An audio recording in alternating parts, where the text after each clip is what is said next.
എ.ഡി.എം. നവീൻ ബാബുവിൻ്റെ മരണം അന്വേഷിക്കാൻ CBIയെ ഏൽപ്പിക്കാൻ കേരള സർക്കാർ തീരുമാനിച്ചു. നവീൻ ബാബുവിൻ്റെ കുടുംബത്തിന് ഒരാശ്വാസമായി അവർ ദീർഘകാലമായിട്ട് ഇത് ആവശ്യപ്പെട്ടുകൊണ്ടിരിക്കുകയായിരുന്നു, ഈ അന്വേഷണം. ഞാൻ ഈ അന്വേഷണം അത് നവീൻ ബാബുവിൻ്റെ ആത്മഹത്യ അല്ലെങ്കിൽ കൊലപാതകം ഇങ്ങനെയൊക്കെയുള്ള വിഷയത്തിലേക്കല്ല കടക്കുന്നത്. CBIയെ ഏൽപ്പിക്കുക എന്ന് വെച്ചാൽ എന്താണ്? കേരള സംസ്ഥാനം CBIക്ക് ഒരു സ്റ്റാൻഡിംഗ് പെർമിഷൻ കൊടുത്തിരുന്നു നേരത്തെ. ഏത് കേസും CBIക്ക് അന്വേഷിക്കാം, അതിന് സർക്കാരിൻ്റെ പ്രത്യേക അനുമതിയുടെ ആവശ്യമില്ല. പിണറായി വിജയൻ മന്ത്രിയായിരുന്ന കാലത്ത് ആ സ്റ്റാൻഡിംഗ് പെർമിഷൻ വിഡ്രോ ചെയ്തു. കേസ് ബൈ കേസ് CBI ആവശ്യപ്പെട്ടാൽ ഗവൺമെൻറ് പരിശോധിച്ചിട്ട് CBIയോട് അന്വേഷിക്കാൻ പറയും. അതല്ലെങ്കിൽ ഗവൺമെൻറ്റിന് ശരി എന്ന് തോന്നുന്നത് CBIക്ക് വിടും. CBIക്ക് സൗകര്യമുണ്ടെങ്കിൽ അവർക്ക് ആ കേസ് അന്വേഷിക്കാം, അല്ലെങ്കിൽ അവർക്ക് നിരസിക്കാം. ഇതാണ് ഇപ്പോഴത്തെ സ്ഥിതി. നേരത്തെയും സ്ഥിതി സ്റ്റാൻഡിംഗ് പെർമിഷൻ ഉള്ള കാലത്തും CBIക്ക് സൗകര്യമില്ലെങ്കിൽ അവർ കേസ് അന്വേഷിക്കുകയില്ല. നമ്മളുടെ മാറാട് കേസ് അച്യുതാനന്ദൻ മുഖ്യമന്ത്രിയായിരുന്ന കാലത്ത് അച്യുതാനന്ദൻ CBIയെ കൊണ്ട് അന്വേഷിപ്പിക്കാൻ കുറേ ശ്രമങ്ങൾ നടത്തി നോക്കി. എൻ്റെ ഓർമ്മയിൽ 6 കത്തയച്ചു അച്യുതാനന്ദൻ. അതിൽ 4 കത്ത് ചീഫ് സെക്രട്ടറിയാണ് അയച്ചത്. 2 കത്ത് അച്യുതാനന്ദൻ തന്നെ ഡെമി ഒഫീഷ്യൽ ലെറ്ററായിട്ട് ഡിയർ ശ്രീ മൻമോഹൻ സിംഗ് എന്ന് അഡ്രസ്സ് ചെയ്തുകൊണ്ട്, അന്ന് മൻമോഹൻ സിംഗാണ് പ്രധാനമന്ത്രി, അദ്ദേഹത്തിന് 2 കത്തയച്ചു. 2നും മൻമോഹൻ സിംഗ് പറ്റില്ല എന്നുള്ള മറുപടിയാണ് കൊടുത്തത്. മൻമോഹൻ സിംഗ് പറഞ്ഞു CBIക്ക് ഓവർലോഡാണ്, അവരെ കൊണ്ട് ഈ കേസ് അന്വേഷിക്കാൻ പറ്റില്ല എന്ന് പറയുന്നു, അതുകൊണ്ട് ഗവൺമെൻറ്റിന് ഒന്നും ചെയ്യാൻ സാധ്യമല്ല എന്ന് പറഞ്ഞ് മറുപടി കൊടുത്തു. CBI അന്വേഷണം നടന്നില്ല. പിന്നീട് എത്രയോ കാലം കഴിഞ്ഞിട്ട് 2015 മറ്റോ ആണ് കൊളക്കാടൻ മൂസ ഹാജി എന്ന ഒരാൾ പൊതുതാൽപര്യ ഹർജി വഴി ഹൈക്കോടതിയിൽ മൂവ് ചെയ്തു. അപ്പോഴത്തേക്ക് ഈ മാറാട് കൊലപാതക കേസുകൾ ഹൈക്കോടതിയിലെത്തി അതിൻ്റെ വിധി വന്നിരുന്നു. ആ വിധിയിൽ ഈ കേസ് CBI അന്വേഷിക്കേണ്ടതാണ് എന്നൊരു പരാമർശമുണ്ടായിരുന്നു. ആ പരാമർശത്തിൻ്റെ പേരിലാണ് കൊളക്കാടൻ മൂസ ഹാജി വീണ്ടും ഹൈക്കോടതിയിൽ ഹർജി കൊടുക്കുകയും ആ ഹർജിയുടെ പുറത്ത് മാറാട് കേസ് CBI അന്വേഷിക്കാൻ ഹൈക്കോടതി ഉത്തരവാകുകയും ചെയ്തു. ഹൈക്കോടതിയോ സുപ്രീം കോടതിയോ ഉത്തരവിട്ടാൽ CBIക്ക് അത് നിരാകരിക്കാൻ സാധ്യമല്ല. അവർ ചിലപ്പോഴൊക്കെ കോടതിയിൽ വാദിക്കാറുണ്ട്, പ്ലീസ് ഈ കേസ് ഞങ്ങളെ ഏൽപ്പിക്കരുത്, ഞങ്ങൾ ഓൾറെഡി ഓവർലോഡഡാണ്, ഞങ്ങൾക്ക് സ്റ്റാഫ് ഇല്ല എന്നൊക്കെ പറയും. കോടതി പറയും അതൊന്നും പറ്റില്ല, നിങ്ങൾ അന്വേഷിച്ചേ പറ്റുള്ളൂ എന്ന് പറയും. അങ്ങനെ അത് CBIയുടെ തലയിലാവും. മാറാട് കേസ് CBIയുടെ തലയിലായെങ്കിലും ഇന്ന് വരെ എന്തെങ്കിലും ഒരു പ്രോഗ്രസ് അന്വേഷണത്തിലുണ്ടായതായിട്ട് പൊതുരംഗത്ത് ഒന്നും കേട്ടിട്ടില്ല. ഇനി രഹസ്യമായി വല്ല പ്രോഗ്രസ്സും ഉണ്ടാകുന്നുണ്ടോ എന്ന് എനിക്ക് അറിഞ്ഞുകൂടാ. ഇപ്പോൾ വർഷം 10-11 ഇനിയിപ്പോൾ എന്തുണ്ടാവാനാണ് എനിക്കറിയില്ല. ഇതാണ് CBI അന്വേഷണം എന്ന് പറയുന്നത്. ഇപ്പോൾ നവീൻ ബാബുവിൻ്റെ കേസ് CBIക്ക് വിടാൻ സർക്കാർ തീരുമാനിച്ചു എന്ന് പറഞ്ഞാൽ അതിനർത്ഥം കേരളത്തിലെ ചീഫ് സെക്രട്ടറി, കേന്ദ്രത്തിലെ department of personal and training DOPT എന്ന വകുപ്പ്, അത് പ്രധാനമന്ത്രിയുടെ കീഴിലാണ്. DOPT സെക്രട്ടറിക്ക് ഒരു കത്തയക്കും, ഇങ്ങനൊരു കേസുണ്ട്, ഒന്ന് കേസ് നമ്പർ കുന്തമൊക്കെ ഉണ്ടാവും, CBI ഒന്ന് ഇത് ഏറ്റെടുക്കാൻ പറയണം എന്ന് പറയും.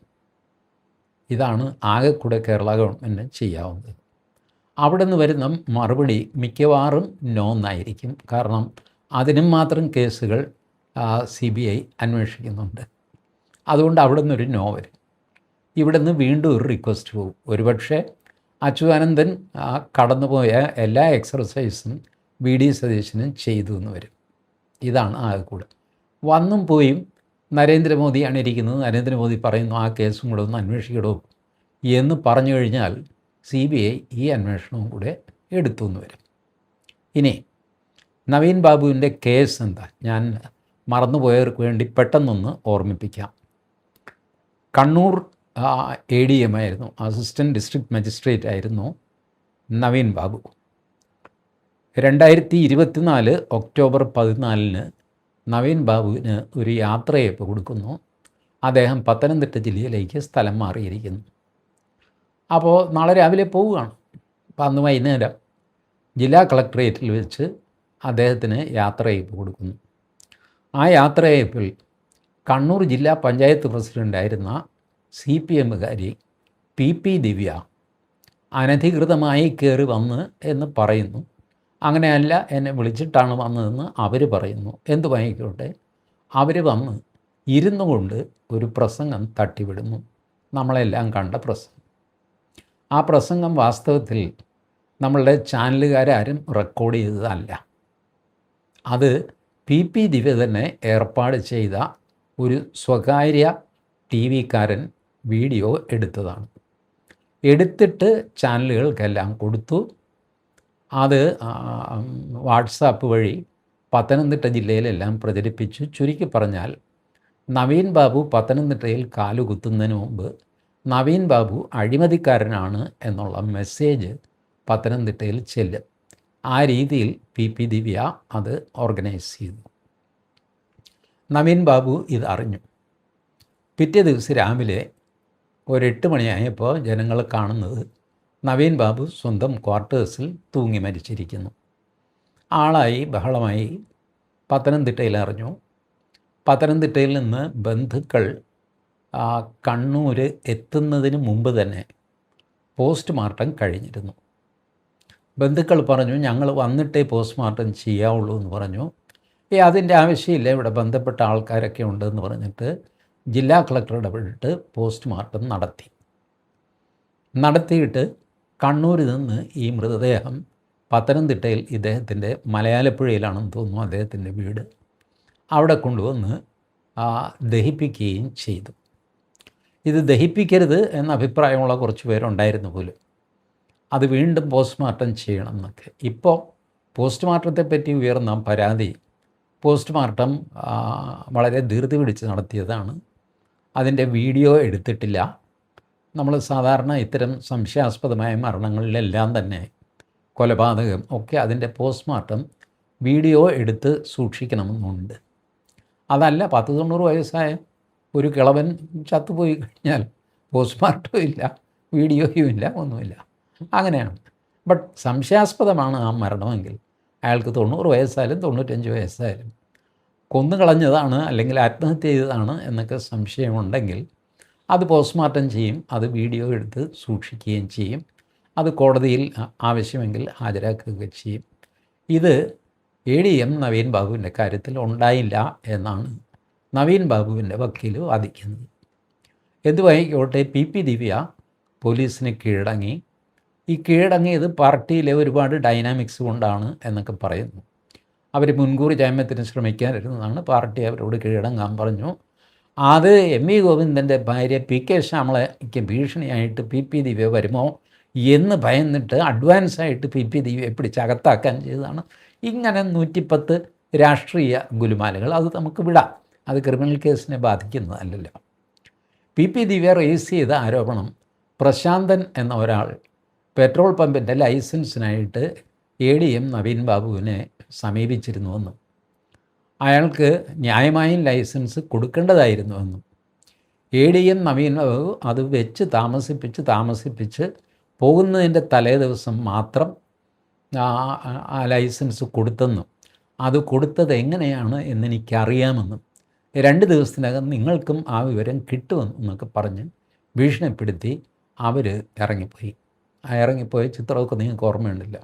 ഇയാൾക്ക് പുരസ്കാരം കൊടുക്കുന്ന സമയത്ത് ഞാനിവിടെ ഉണ്ടാകരുത് എന്നെനിക്ക് നിർബന്ധമുണ്ട് എന്നൊക്കെ പറഞ്ഞിട്ടാണ് ആ സ്ത്രീ ഇറങ്ങിപ്പോകുന്നത്.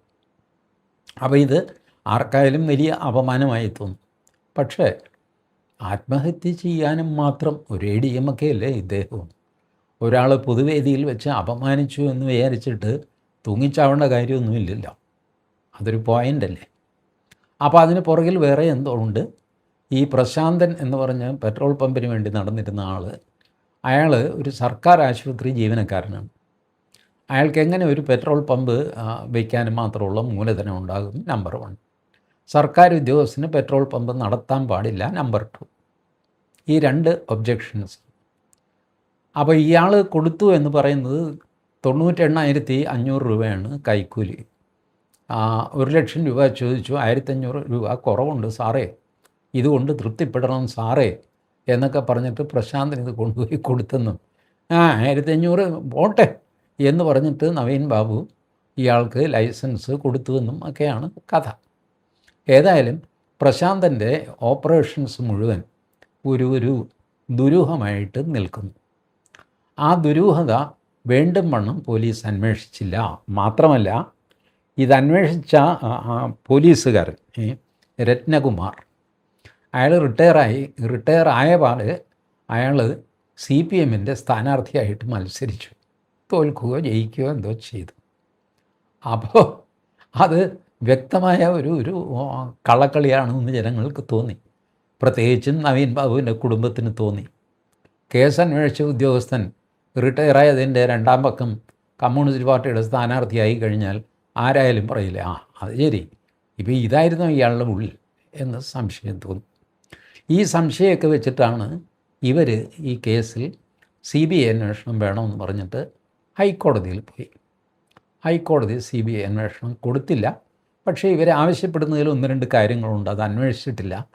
അതുകൊണ്ട് ഒരു തുടരന്വേഷണം നടത്താൻ കീഴ്ക്കോടതിക്ക്, സെഷൻസ് കോടതിക്ക് ഉത്തരവ് കൊടുത്തിട്ട് ഹൈക്കോടതി ഫയൽ ക്ലോസ് ചെയ്തു. സെഷൻസ് കോടതി തുടരന്വേഷണം പോലീസിനെ ഏൽപ്പിച്ചു. ഈ പ്രശ്നം കൂടെ അന്വേഷിക്കുക, അപ്പോൾ കോൾ ഡേറ്റ റെക്കോർഡ് അതൊക്കെ എടുക്കാനുണ്ട് എന്നൊക്കെ പറഞ്ഞിട്ടാണ്. അതൊക്കെ എടുത്തു. നവീൻ ബാബുവിൻ്റെ ഭാര്യ മഞ്ജുഷ അവർ വിട്ടില്ല. അവർ സുപ്രീം കോടതിയിൽ പോയി. സുപ്രീം കോടതിയും CBI അന്വേഷണം കൊടുത്തില്ല. അങ്ങനെ ഇരിക്കുമ്പോഴാണ്, നിരാശരായിട്ട് അവരിയ്ക്കുമ്പോഴാണ് VD സതീശൻ മുഖ്യമന്ത്രിയാകുന്നത്. മുഖ്യമന്ത്രി വിശാലഹൃദയനായതുകൊണ്ട് അദ്ദേഹം CBI അന്വേഷണം പ്രഖ്യാപിച്ചു. ഈ പ്രഖ്യാപിച്ചതിൻ്റെ കഥയാണ് ഞാൻ പറഞ്ഞത്. പ്രഖ്യാപിച്ചാലൊന്നും CBI അന്വേഷണം നടക്കില്ല, അതിനിയും താമസിക്കും. കറസ്പോണ്ടൻസ് നടത്തി CBIക്ക് മനസ്സുണ്ടെങ്കിൽ മാത്രമേ CBI ഈ കേസ് ഏറ്റെടുക്കുകയുള്ളൂ. ഇനി CBI ഏറ്റെടുത്ത മറ്റ് കേസുകളുടെ, മാറാട് കേസിൻ്റെ കഥ ഞാൻ നിങ്ങളോട് പറഞ്ഞു, എങ്ങും എത്താതെ കിടക്കുന്നു. CBI ഏറ്റെടുത്ത വലിയ പ്രമാദമായ വേറൊരു കേസായിരുന്നു സിസ്റ്റർ അഭയ കേസ്. ഓർക്കുന്നുണ്ടല്ലോ, 1992 സംഭവമാണ്. അതങ്ങനെ പോയി വെച്ച് താമസിപ്പിച്ചതുപോലെ വിവാദവും കേസും നമ്മളുടെ ജോമോൻ പുത്തൻപുരയ്ക്കലാണ് അതിൻ്റെ പിന്നാലെ നിന്ന് അത് CBIയെ ഏൽപ്പിച്ച് CBI അന്വേഷിച്ചിട്ട് 2 പേരെ അതിൽ ശിക്ഷിച്ചു. അവരുടെ പേരൊന്നും ഞാനിപ്പോൾ പറയുന്നില്ല. 2020 അവരെ ശിക്ഷിച്ചത്. 2022 ഹൈക്കോടതി ഇവരുടെ ശിക്ഷ മരവിപ്പിച്ചു. 2022 2 പേരും ജയിലിൽ നിന്ന് പുറത്തിറങ്ങി. ഇപ്പോൾ അവർ ജയിലിന് പുറത്താണ്. ഹൈക്കോടതിയിൽ ആ കേസ് വന്നിട്ടില്ല, അതങ്ങനെ കിടക്കും. പേരിയ കൊലക്കേസ്, 2 ചെറുപ്പക്കാരെ, കോൺഗ്രസിൻ്റെ ചെറുപ്പക്കാരെ മാർക്സിസ്റ്റ് പാർട്ടിക്കാർ വെട്ടിക്കൊന്നതാണ്. അത് ഇതുപോലെ CBIക്ക് വിടാൻ ഹൈക്കോടതി തീരുമാനിക്കുന്നു. പിണറായി വിജയൻ അത് സുപ്രീം കോടതിയിൽ ചലഞ്ച് ചെയ്യുന്നു. സുപ്രീം കോടതി പറയുന്നു CBI അന്വേഷിക്കട്ടെ എന്നൊക്കെ പറഞ്ഞ് CBI അന്വേഷിക്കുന്നു. 10-14 പേരെ സെഷൻസ് കോടതി ശിക്ഷിക്കുന്നു. അവരിപ്പോൾ ജയിലിലുണ്ട്. 2019 തുടങ്ങിയ കേസാണ്. അത് 2024 അവസാനമോ മറ്റോ 12 പേരെ ജയിലിൽ അയച്ചു. അതിൽ കുറച്ച് പേരാണ് ഇപ്പോൾ പരോളിൽ വിട്ടു, പ്രതികളെ വിട്ടു എന്നൊക്കെ പറഞ്ഞിട്ട്. അത് ഇപ്പോൾ ഇനിയിപ്പോൾ ചാർജ് ഷീറ്റും സംഗതിയൊക്കെ ആയിട്ട് വരണം. അതാണ് ആ കേസിൻ്റെ സ്ഥിതി. ഇങ്ങനെ CBI ഏറ്റെടുത്ത കേസുകൾ വിജയിക്കുന്നത് പൊതുവെ കുറവാണ്. കറപ്ഷൻ കേസസ് വിജയിക്കാറുണ്ട്, പക്ഷേ ക്രിമിനൽ കേസസ് വിജയിക്കുന്നത് കുറവാണ്. ഇതിൻ്റെ കാരണം CBIക്ക് കഴിവില്ലാഞ്ഞിട്ടോ ഒന്നുമല്ല. ഞാനൊരു ക്രിമിനൽ വക്കീലൊന്നുമല്ല. ക്രിമിനൽ നിയമമല്ല ഇതിനകത്തെ പ്രശ്നം, തെളിവുകളാണ് പ്രശ്നം. ഞാൻ കേരളത്തിലെ പ്രശസ്തരായ 2-3 ക്രിമിനൽ മാറ്റേഴ്സ് കൈകാര്യം ചെയ്യുന്ന വക്കീലന്മാരുമായിട്ട് ഇത് ചർച്ച ചെയ്തിട്ടുണ്ട്. അവർ പറഞ്ഞത്, ഒരു കേസിൽ 48 മണിക്കൂറിനകം നിങ്ങൾ എവിഡൻസ് കളക്ട് ചെയ്യണം, അല്ലെങ്കിൽ പിന്നെ കാര്യമായിട്ടൊന്നും ചെയ്യാൻ പറ്റില്ല. കാരണം 4 ചോരത്തുള്ളി, ഒരു തുണി, ഒരു തുണ്ട് കടലാസ്, ഇതൊക്കെ ആയിരിക്കും തെളിവായിട്ട് വരുന്നത്. ഈ സാധനം 48 മണിക്കൂറിൽ കൂടുതൽ ആ സ്പോട്ടിൽ കിടക്കുകയില്ല. കാറ്റടിച്ചു പോയി, ആൾ ചവിട്ടിയപ്പോൾ കാണാതെയായി, മഴ പെയ്തപ്പോൾ ഒലിച്ചു പോയി, ഇങ്ങനെ പലവിധ കാരണങ്ങൾ കൊണ്ട് തെളിവുകൾ നശിച്ചു പോകും. ഇതൊക്കെ കൊലക്കേസിൽ വളരെ ഇമ്പോർട്ടൻ്റ് ആയിട്ടുള്ള തെളിവുകളാണ്. കൊലക്കേസിൻ്റെ ഗൂഢാലോചന എന്ന് പറയുന്നത് എപ്പോഴും ഗൂഢമാണല്ലോ, അത് പരമരഹസ്യമായിട്ട് ചെയ്യുന്നതാണ്. അത് തെളിയിക്കാൻ അതുകൊണ്ട് വലിയ പ്രയാസമാണെന്നേ ഉള്ളൂ, തെളിയിക്കാൻ പാടില്ല എന്നൊന്നുമില്ല. പ്രയാസമാണ് അതിൻ്റെ കണ്ണികൾ കൊരുത്ത് എടുക്കാൻ.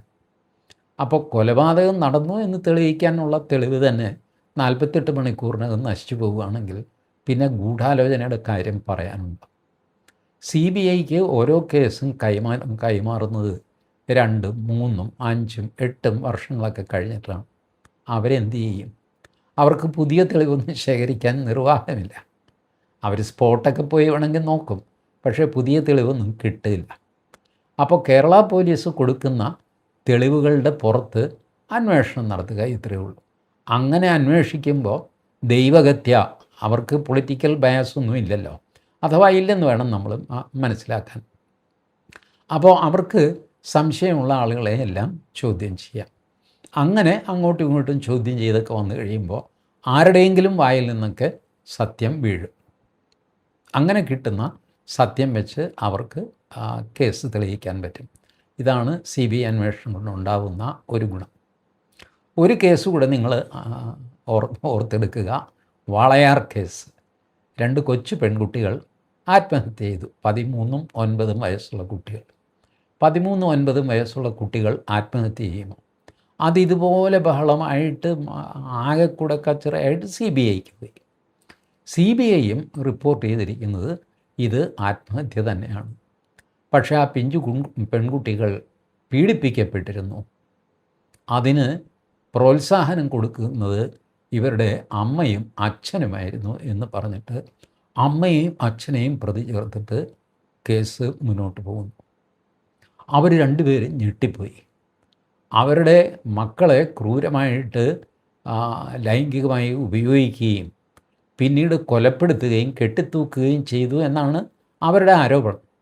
ഇപ്പോൾ CBI അന്വേഷിച്ച് കഴിഞ്ഞപ്പോൾ ആരോപണം തിരിഞ്ഞ് അവരുടെ നേർക്ക് വന്നിരിക്കുന്നു.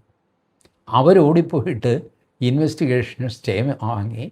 ഇൻവെസ്റ്റിഗേഷൻ സ്റ്റേ ചെയ്യാൻ പറ്റില്ല, പക്ഷേ നിങ്ങളെ 2 പേരെയും അറസ്റ്റ് ചെയ്യാതെ ഞങ്ങൾ സംരക്ഷിക്കാമെന്ന് പറഞ്ഞിട്ട് കോടതി കോയേഴ്സീവ് ആക്ഷൻ പാടില്ല, ഈ 2 പേർക്കെതിരെ അറസ്റ്റൊന്നും ചെയ്യരുത് എന്ന് ഒരിടക്കാല ഉത്തരവ് പുറപ്പെടുവിച്ചു. എന്നിട്ട് അന്വേഷണം മുന്നോട്ട് പോട്ടെ എന്ന് പറഞ്ഞു. ഇതാണ് വേറൊരു CBI കേസ്. ഇങ്ങനെ CBI ഇടപെട്ട ക്രിമിനൽ കേസുകളൊക്കെ പലപ്പോഴും വളരെ അചിന്ത്യവും അത്ഭുതകരവുമായ ഉത്തരങ്ങളാണ് കൊണ്ടുവരാറുള്ളത്. അത് പലതും ഹൈക്കോടതിയിലും സുപ്രീം കോടതിയിലും വീണു പോവുകയും അവസാനം ഒരു പ്രതിയും ശിക്ഷിക്കാത്ത നില വരികയും ചെയ്യുന്നതായിട്ടാണ് കണ്ടുവന്നിട്ടുള്ളത്. ഇനി ADM നവീൻ ബാബുവിൻ്റെ കേസ് CBI ഏറ്റെടുക്കുമോ? ഏറ്റെടുത്താൽ തന്നെ ഈ പറഞ്ഞ CPMലെ വമ്പന്മാരും കൊമ്പന്മാരും പ്രശാന്തൻ എന്ന പെട്രോൾ പമ്പുകാരൻ്റെ പിന്നിൽ പ്രവർത്തിക്കുന്ന ഗൂഢസംഘവും ഇതൊക്കെ TV ചർച്ചകളിൽ ആൾക്കാർ കൊണ്ടുവരുന്ന പോയിൻസാണ് കേട്ടോ, എൻ്റെ പോയിൻസ് അല്ല. ഇതൊക്കെ പുറത്ത് വരുമോ എന്നുള്ളത് കണ്ടു തന്നെ അറിയണം. ഏതായാലും സത്യം തെളിയട്ടെ എന്ന് ആശംസിക്കുന്നു. Thank you.